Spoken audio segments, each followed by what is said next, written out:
이 아이는 7살 레이첼 와츠입니다.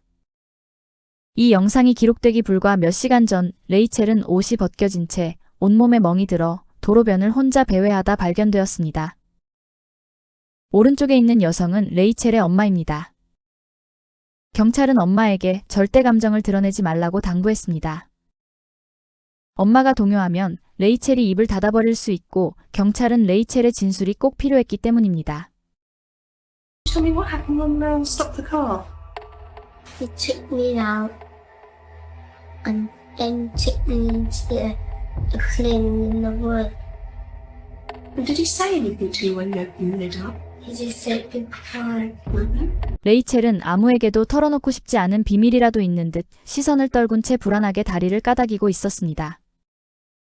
Today, when we were talking in the hospital, you said that the man got you in the back of the car. Do you know the man? Did the man touch you at all? 레이첼은 자신에게 몹쓸 짓을 한 후 죽이려 했던 남자가 자신이 살아있다는 것을 알고 다시 돌아올까봐 걷잡을 수 없는 공포에 떨고 있었습니다. 하지만 더 큰 문제는 아이가 그 악마 같은 남자를 다시 마주해야만 한다는 사실이었습니다. 사건 발생 사흘 뒤인 1990년 2월 7일 레이첼은 용의자들로부터 불과 몇 미터 떨어진 취조실 거울 뒤에 섰습니다. You think it's number 9?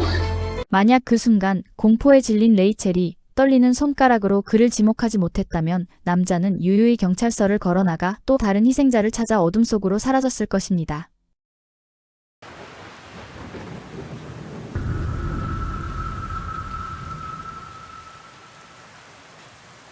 러셀 비숍은 1966년 2월 영국 남부 해안 도시 브라이튼에서 태어났습니다. 그는 어린 시절부터 규칙을 따르지 않는 성향을 보였고 17세에는 운전 관련 범죄로, 18세에는 절도, 19세에는 추가 절도 범죄로 적발되어 150시간의 사회봉사를 선고받았습니다. 이때 그는 약물 사용과 차량 털이, 소규모 절도 등 경범죄를 반복하며 동네에서 흔히 문제를 일으키는 인물 정도로 여겨졌습니다. 또한 그는 강박적으로 거짓말을 하는 경향이 있었고 자신의 여성관계나 범죄 경험을 과장해 이야기하곤 했습니다. 다른 사람들에게 어떻게 보이는지를 지나치게 의식했으며 실제 모습보다 보여주고 싶은 자신을 만들어내는데 집착하는 성향을 보였습니다. 1986년 20세였던 그는 브라이튼 외곽 몰스쿰 지역에서 동거녀와 함께 생활하고 있었습니다. 동시에 16세 소녀와도 관계를 유지하고 있었는데 전반적으로 어린 여성에게 끌리는 모습을 보였습니다. 1986년 10월 9일 오후 10세 니콜라와 9세 카렌은 학교를 마친 뒤 집 앞 잔디밭에서 여러 친구들과 함께 놀고 있었습니다. 그러다 얼마 지나지 않아 두 소녀는 무리에서 떨어져 나와 다른 놀이를 찾기 위해 이동했습니다. 저녁 시간이 지나도록 아이들이 집으로 돌아오지 않자 부모들은 주변을 수색하고 친구들에게 연락을 돌렸지만 어디에서도 단서를 찾을 수 없었습니다. 당시에는 아이들이 몇 시간 정도 보이지 않는 일이 드물지 않았지만 누구도 소녀들의 행방을 알지 못한다는 사실이 부모들의 불안을 점점 키웠습니다. 마지막으로 목격된 장면은 두 소녀가 감자튀김을 들고 와일드파크 방향으로 걸어가는 모습이었습니다. 그리고 같은 시간대 동일한 지역 인근에서 러셀 비숍 역시 목격되었습니다. 러셀은 실종된 아이들의 가족과도 알고 지내던 사이였습니다. 밤 8시 30분이 되자 이미 어둠이 완전히 내려앉았지만 아이들은 여전히 돌아오지 않았고 불안에 휩싸인 부모들은 결국 경찰에 신고했습니다. 이후 두 소녀를 찾기 위한 대규모 수색이 즉시 시작되었고 추운 밤에도 불구하고 수색은 새벽 2시까지 이어졌지만 아이들의 흔적은 발견되지 않았습니다. 다음 날 아침 수색이 재개되면서 브라이튼 전역에 경찰 인력이 투입되어 수색 범위는 더욱 확대되었습니다. 지역 주민들도 자발적으로 참여했으며 그 중에는 20세의 러셀 비숍도 포함되어 있었습니다. 그는 다른 사람들과 함께 수색에 나섰고 한때 차량을 이용해 공원 뒤쪽까지 이동하기도 했습니다. 그러나 그는 수색 현장에서 유독 중심에 머무르려는 듯 행동하며 와일드파크 주변을 맴돌았고 경찰과 끊임없이 접촉하려는 모습을 보였습니다. 한 번은 개와 함께 수색하고 있던 러셀이 폴 스미스 경찰에게 다가가서 하루 종일 추적해봤는데 너무 늦어서 이제 포기하려 한다며 말을 걸었습니다. So I said to him, no, we've got to keep looking. And he said, well, if I find them and they're dead, I'll get Nick, won't I? And it was quite strange. I mean, why did he say that? 폴 스미스 경찰이 그의 발언이 이상하다고 생각하며 다시 걷고 있을 때 두 소녀를 찾았다며 사람들이 외치는 소리가 들려왔습니다. 그러자 러셀은 빠른 속도로 목소리가 들리는 곳으로 향해 달려갔습니다. 폴 스미스 경찰은 러셀에게 아이들 근처에 가지 말라고 말하며 그의 접근을 제지했습니다. 아이들은 마치 일광욕을 하고 있는 것처럼 누워 있었습니다. 경찰이 다가가 맥박을 확인했지만 아이들은 대리석 조각처럼 차갑게 식어 있었습니다. I was actually in the park and they were found. And when I see the tapes come out, I just knew that something bad. You know, I just collapsed on a heap on the floor. The worst thing I ever had to do in my life was go down an identifier.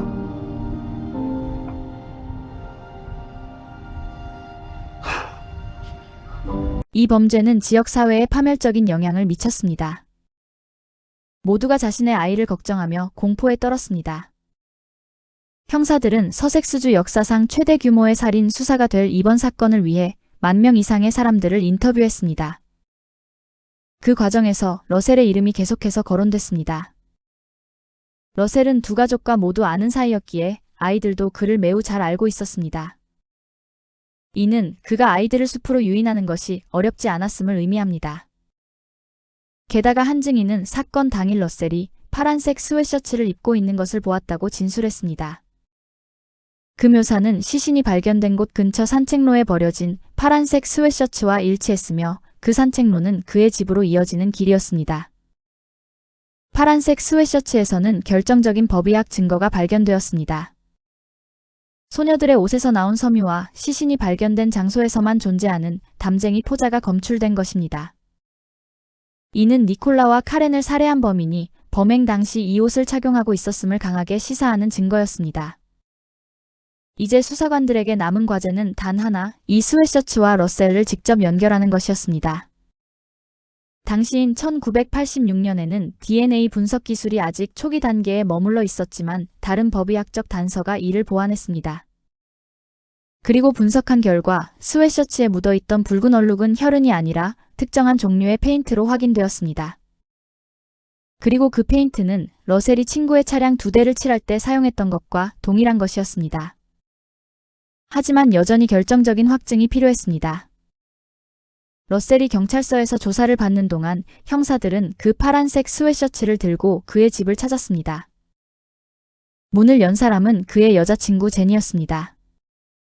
그리고 문이 열리자마자 그녀는 아무 의심 없이 러셀의 스웨셔츠를 가져오셨네요 라고 말했습니다. 제니는 자신이 방금 남자친구를 사건과 연결짓는 발언을 했다는 사실조차 인식하지 못한 채 경찰의 요청에 따라 선서 진술서에 망설임 없이 서명했습니다. 이로써 러셀이 범인이 입고 있던 바로 그 스웨셔츠의 주인이라는 사실이 명확해졌습니다. 수사팀은 이제 확신하고 있었습니다. 러셀을 유죄로 입증하기에 충분한 증거를 확보했다고 믿었습니다. 1986년 12월 4일 러셀 비숍은 두 소녀 살해 혐의로 기소되었습니다. 그러나 그는 모든 혐의를 전면 부인했습니다. 사건 발생 1년 후인 1987년 11월 그의 재판이 시작되었고 전국의 이목이 법정으로 쏠렸습니다.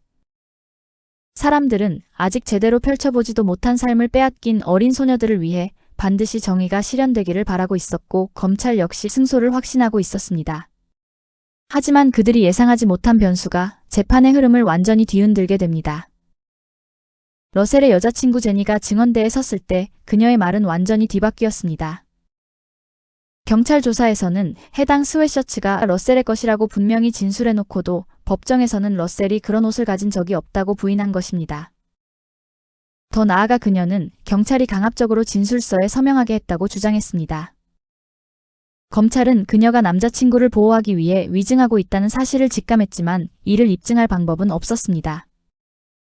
결국 파란색 스웨셔츠를 러셀과 연결지을 수 없게 되자 변호인은 다른 사람이 범인일 수 있다는 의심을 배심원들에게 심어주었고 4주간 이어진 재판 끝에 배심원단은 그에게 무죄를 선고했습니다. The man who had been accused of murdering 2 schoolgirls from Brighton has been found not guilty.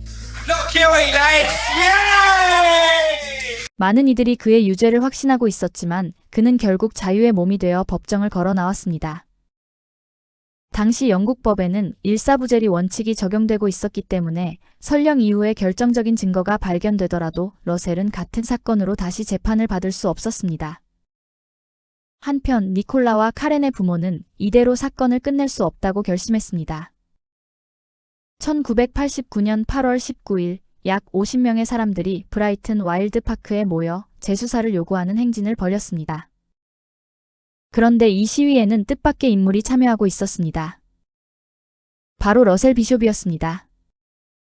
사건을 아는 사람이라면 누구나 그의 모습을 보고 불쾌함을 감출 수 없었습니다. 최소한의 양심이 있다면 숨어 지낼 법도 했지만 그는 오히려 전면에 나섰습니다. 마치 피해자 가족들이 주도한 이 시위를 자신의 이미지를 개선하는 기회로 삼으려는 듯 보였습니다. People are very surprised. People keep asking me why do I keep on and on and on.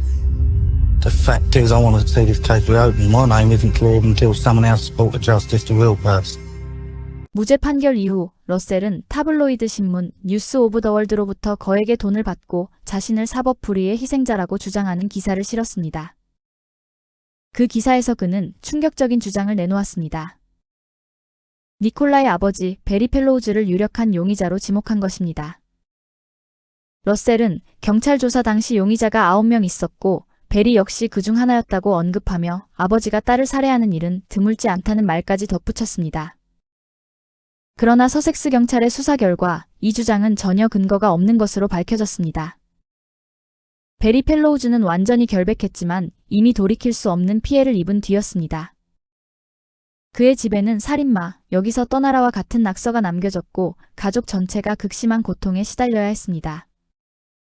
시간이 흐르면서 러셀은 더 이상 지역 사회에서 노골적인 비난의 대상이 아니게 되었습니다.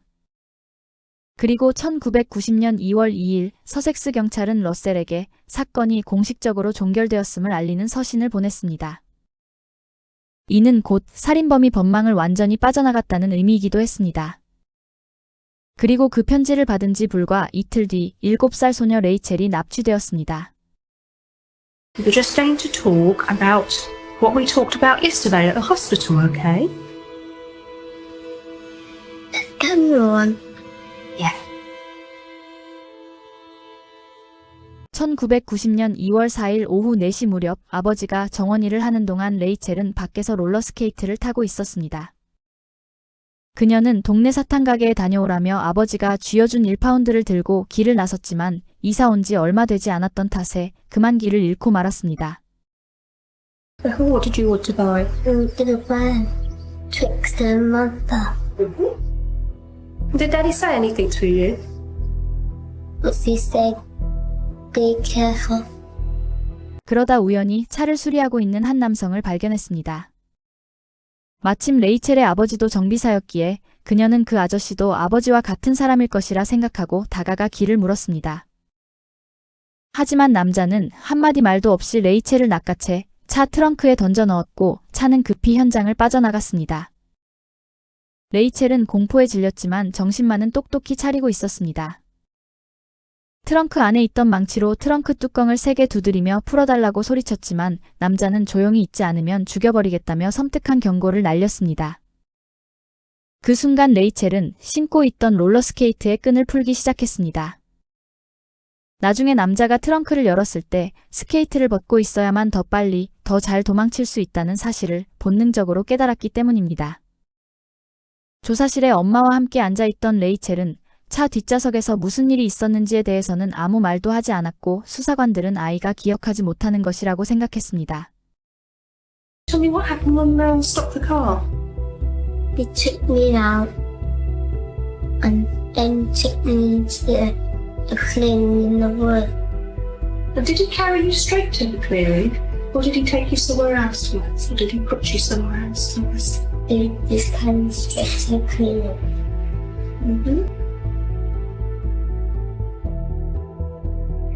Did the man touch you at all? They told when you put me in the car and took me out again. 조사실에 엄마와 함께 앉아있던 레이첼은 차 뒷좌석에서 무슨 일을 당했는지에 대해서는 아무 말도 하지 않았고 수사관들은 아이가 충격이 커서 기억하지 못하는 것이라고 생각했습니다. I have a big secret.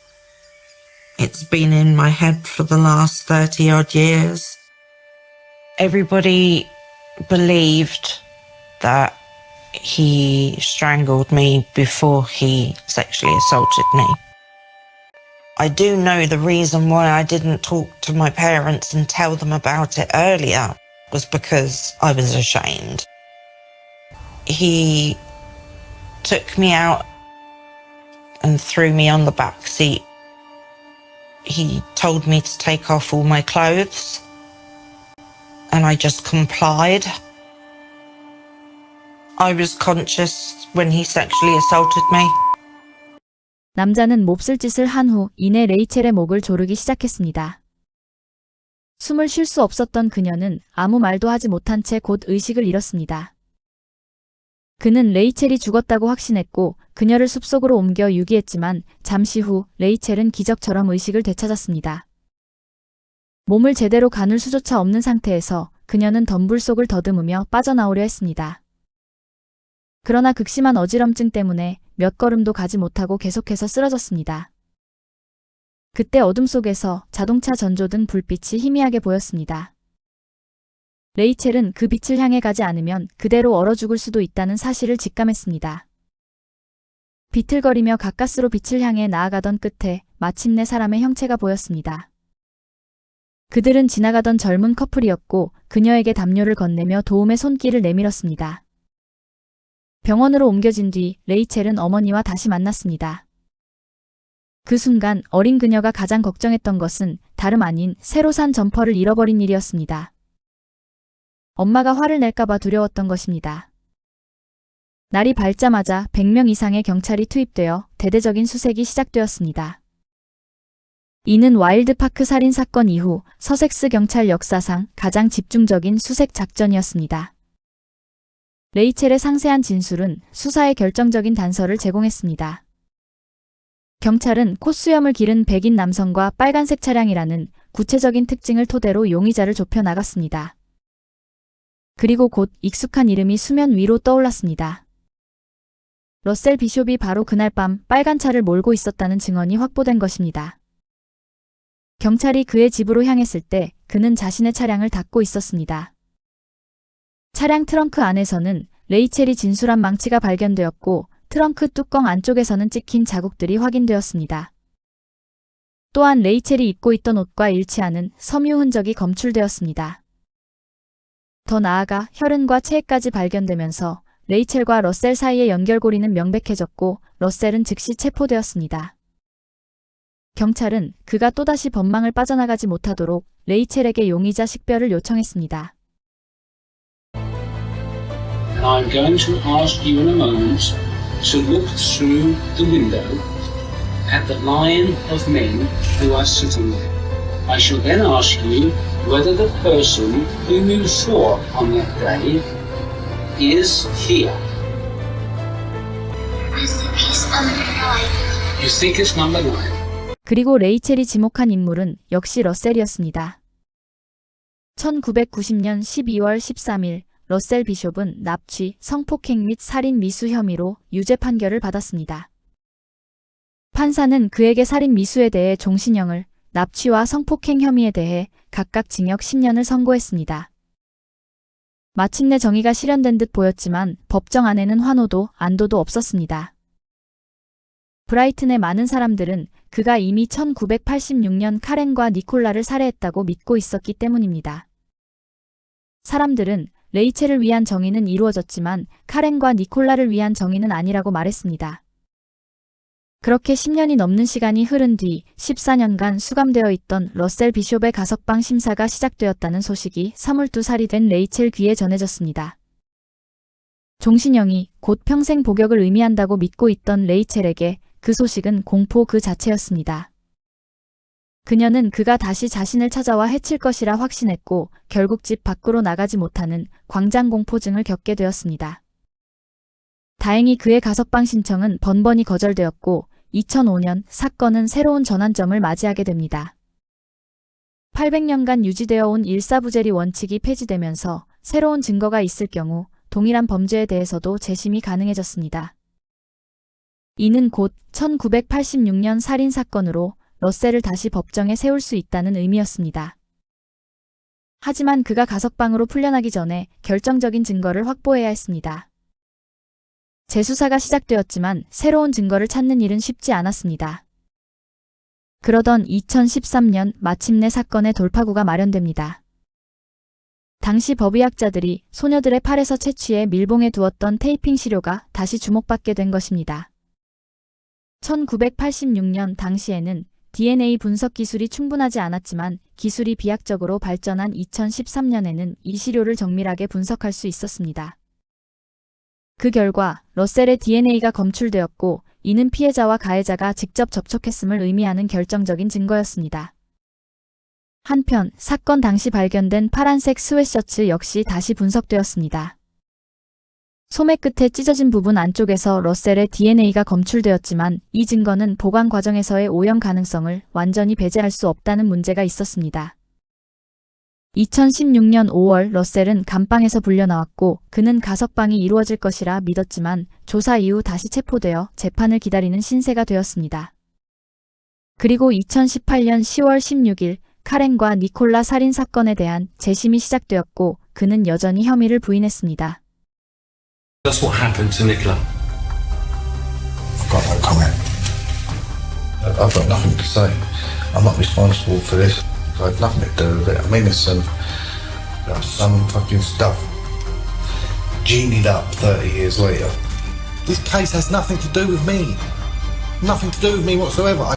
그는 시신 발견 당시 아이들의 맥박을 확인하려다 접촉했기 때문에 DNA가 남았을 것이라고 주장했습니다. 하지만 현장에 있었던 경찰들은 그가 아이들에게 접근하지 못하도록 막았으며 약 4.5m 이내로도 다가가지 못했다고 증언했습니다. 여기에 더해 그가 수감 중 13세 소녀에게 부적절한 편지를 보낸 사실까지 공개되면서 그의 범행 성향은 더욱 분명해졌습니다. 그리고 배심원단은 32년 전 브라이튼 인근에서 카렌과 니콜라를 성폭행하고 목 졸라 살해한 혐의에 대해 피고 러셀 비숍에게 유죄를 판결했습니다. 러셀은 기존 형량에 더해 36년의 추가형을 선고받았고 32년 동안 정의를 피해왔던 살인범은 마침내 단죄되었습니다. 영상 제작에 힘을 보태주실 분들은 구독, 좋아요, 알림 설정 부탁드립니다.